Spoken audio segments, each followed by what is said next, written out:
No, it's like back. You gotta back your phone. You see how? Wait. Did that actually hurt? Yes. Right. Look, it's like red. Wow, my bad. The movie we'll be reviewing today was the movie from 2022, the Elvis biopic, or biopic, however you want to say it, about famous Memphis, Tennessee native musician Elvis Presley. You might have heard of him. He's a pretty famous guy. The movie, for some reason, is like really obsessed with Fat Tom Hanks, who is his Colonel Tom Parker. He is like really controlling. He's like his manager, and I felt like Fat Tom Hanks did fairly well of being like an abusive, overzealous manager, and Austin Butler, who plays Elvis, did a great job actually, like encompassing Elvis. And Tom Hanks' character was just obnoxious because it's not just the accent that made him obnoxious. I am the man who gave the world Elvis Presley. It's just the fact that I'm trying to watch a movie about Elvis Presley, not Colonel Tom Parker. I feel like what took away from the experience for me personally was that the movie was awful. I hated it. I felt like the pacing was terrible. But looking back, I remember this one single concert that took up literally an hour of the film. And instead, I know next to nothing about his marriage, his death, his origins, because even that was edited to be fast-paced. Like, literally, I thought I was watching the trailer to the movie.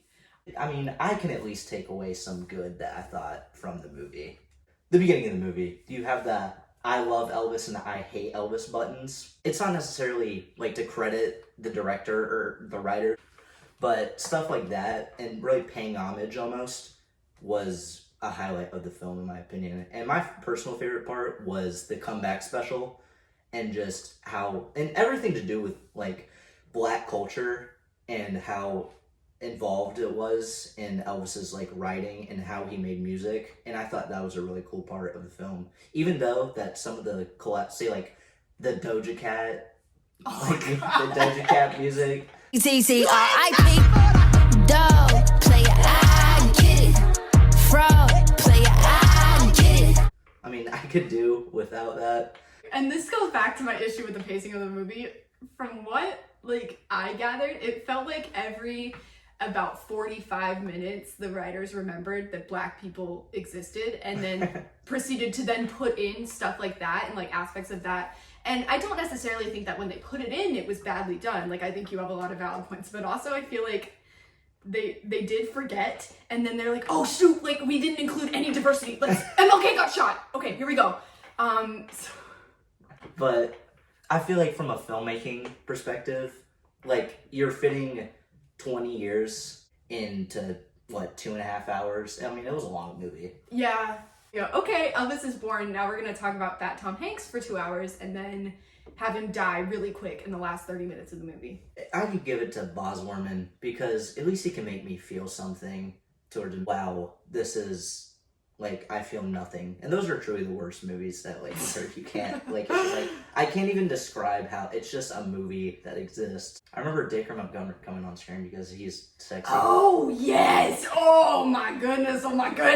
And he was part of that one concert that had to take up like a third of the movie. Do you want them? You want them to rewrite Elvis's life, is what you're saying. No, I don't want to watch 30 minutes minutes of a Christmas special, and they're walking back and forth. It's Christmas, Elvis. We need you, Elvis. Are you gonna go on stage? Or are you on drugs? And we didn't. That could have been maybe 5 seconds. Also, to fall into like his because like obviously drugs killed Elvis because he took so many drugs. Yes, it was like all of a sudden you go from stone cold sober to like, oh my gosh, I just found out about every drug ever.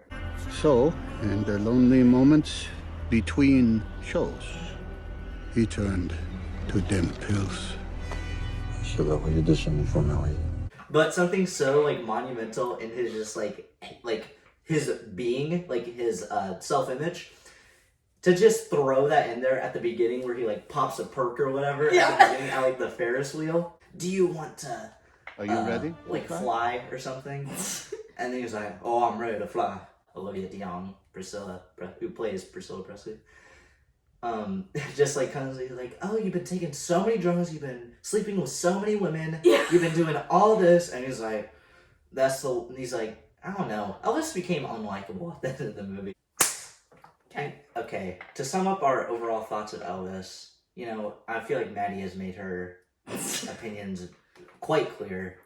And I thought, even though it's bits and pieces, and it's kind of like you just take the wrong puzzle pieces and just shove them together to try and make this abstract piece that nobody cares about, I feel like it was honestly a pretty solid depiction of Elvis and his life. Because, I mean, you kind of get what you're, like, going in to see a biopic, you kind of know what you're getting yourself into. Yeah, what I have to say is if I found out that Boz, my buddy, made a movie about car seat headrest, I would not go and watch it. That being said, I thought it was a bad movie, and it makes me very happy to talk bad about it.